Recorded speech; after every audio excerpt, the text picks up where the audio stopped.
নারায়ণগঞ্জ ৩ আসনের এমপির ছেলের কি কোনো বিশেষ অধিকার আছে? নারায়ণগঞ্জ ৩ সোনারগাঁ সিদ্ধিরগঞ্জ আসনের বিএনপির সংসদ সদস্য আজহারুল ইসলাম মান্নানের ছেলে খায়রুল ইসলাম সজীবকে এলাকার একাধিক শিল্প প্রতিষ্ঠানের কাছে চাঁদা দাবির অভিযোগে আটক ও জিজ্ঞাসাবাদ শেষে গত ২১ জুন রোববার গভীর রাতেই মুচলেকা নিয়ে পরিবারের কাছে হস্তান্তর করা হয়েছে। সরকারের উচ্চ পর্যায়ের নির্দেশে ওই দিন দুপুরে রাজধানীর বসুন্ধরার বাসা থেকে ঢাকা মহানগর গোয়েন্দা পুলিশ ডিবির সহযোগিতায় সজীবকে হেফাজতে নেয় নারায়ণগঞ্জ জেলা পুলিশ। পরে তাঁকে ঢাকার মিন্টু রোডে ডিবি কার্যালয়ে নিয়ে আসা হয়। ঢাকা মহানগর পুলিশের গণমাধ্যম ও জনসংযোগ বিভাগের অতিরিক্ত কমিশনার নিয়াজ মেহেদী সোমবার জানান, সজীবের বিরুদ্ধে কিছু অভিযোগ ছিল। সেই বিষয়ে তাঁকে জিজ্ঞাসাবাদ করে মুচলেকা নিয়ে ছেড়ে দেওয়া হয়েছে। অভিযোগের বিষয়গুলো যাচাই বাছাই চলছে। জেলা যুবদলের জ্যেষ্ঠ যুগ্ম আহ্বায়ক সজীবকে পুলিশ হেফাজতে নেওয়ার পর তাঁকে সংগঠন থেকে বহিষ্কার করা হয়েছে। যুবদলের এক সংবাদ বিজ্ঞপ্তিতে বলা হয়, নানা অনিয়মে জড়িত থাকার সুস্পষ্ট অভিযোগের ভিত্তিতে তাঁকে দল থেকে বহিষ্কার করা হয়েছে।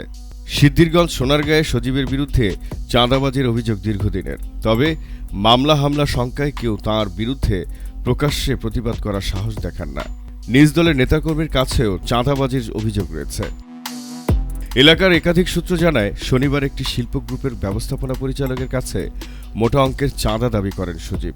একই সঙ্গে বিভিন্ন কারখানার কয়েক কোটি টাকার পুরনো মালপত্র বিনামূল্যে দাবি করে হুমকি দেওয়া হয় ওই এমডিকে।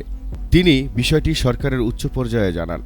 এরপরই সজীবকে জিজ্ঞাসাবাদের জন্য ডিবি হেফাজতে নেওয়া হয়। নাম প্রকাশে অনিচ্ছুক সোনারগাঁয়ের বাসিন্দারা জানান, ২০২৪ সালের ৫ আগস্টের পর সজীব সোনারগাঁয়ের মোগরাপাড়া চৌরাস্তার যানবাহন স্ট্যান্ড, বাজার ও মেঘনা টোল প্লাজার দখল নেন।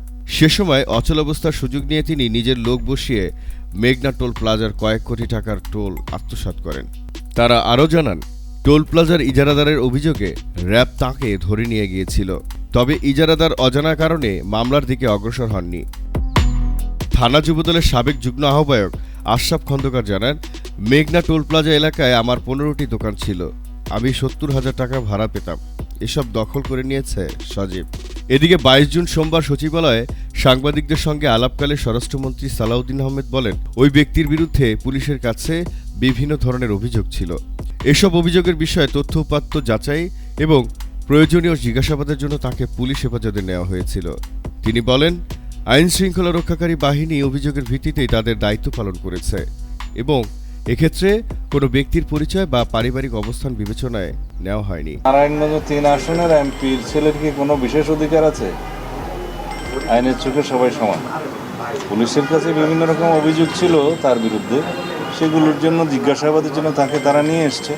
এর আগে গত ৩রা মে কুমিল্লা আদর্শ সদর উপজেলা বিএনপির সভাপতি রেজাউল কায়ুমকে আটক করে পুলিশ। এরপর নানা নাটকীয়তা শেষে ওই দিন দিবাগত রাত ১২টার দিকে উপজেলা বিএনপির সাধারণ সম্পাদক সহ অন্য নেতাদের জিম্মায় তাঁকে ছেড়ে দেওয়া হয়। এর ২ অথবা ৩ দিন আগে বুড়িচংয়ের ভরাসার বাজার এলাকায় শাসনগাছায় চাঁদাবাজির প্রতিবাদে সিএনজি ও ব্যাটারি চালিত অটোরিকশার শ্রমিকেরা বিক্ষোভ করেন। তারা অভিযোগ করেন, প্রতিদিন তাদের কাছ থেকে নির্দিষ্ট অঙ্কের বেশি চাঁদা আদায় করা হয়, কিন্তু রসিদ দেওয়া হয় কম টাকার। সেই ঘটনার ভিডিও সামাজিক যোগাযোগ মাধ্যমে ছড়িয়ে পড়ার ২ দিনের মাথায় রেজাউল কায়ুম আটক হন। তবে ওই বিএনপি নেতাকে ছাড়ার পর পুলিশ জানিয়েছে, তার বিরুদ্ধে কুমিল্লার অন্যতম বৃহৎ ও ব্যস্ততম শাসনগাছা বাস টার্মিনাল কেন্দ্রিক চাঁদাবাজির নিয়ন্ত্রণের অভিযোগ ছিল। সেই অভিযোগের পরিপ্রেক্ষিতে জিজ্ঞাসাবাদের জন্য তাকে আটক করা হয়। পুলিশের দাবি, দীর্ঘ সময় জিজ্ঞাসাবাদে ঘটনার সত্যতা না পাওয়ায় রেজাউলকে ছেড়ে দেওয়া হয়েছে। রেজাউল কায়ুমকে আটকের প্রতিবাদ ও মুক্তির দাবিতে বিএনপি নেতাকর্মী ও তার সমর্থকেরা কুমিল্লা কোতোয়ালি মডেল থানার সামনে অবস্থান নেন। দুপুর থেকে তাকে ছাড়ার পর পর্যন্ত থানার প্রধান ফটকের সামনে কয়েকশো নেতাকর্মী রেজাউলের মুক্তির দাবিতে তারা বিভিন্ন স্লোগান দিয়েছেন। থানা থেকে ছাড়া পেয়ে রেজাউল কায়ুম দাবি করেন, তার বিরুদ্ধে একটি মহল বড় ধরনের ষড়যন্ত্র করেছে। সবাইকে উদ্দেশ্য করে তিনি বলেন, আমাকে নিয়ে বড় ধরনের ষড়যন্ত্র হয়েছিল। অবশেষে সেটি মিথ্যা প্রমাণিত হয়েছে।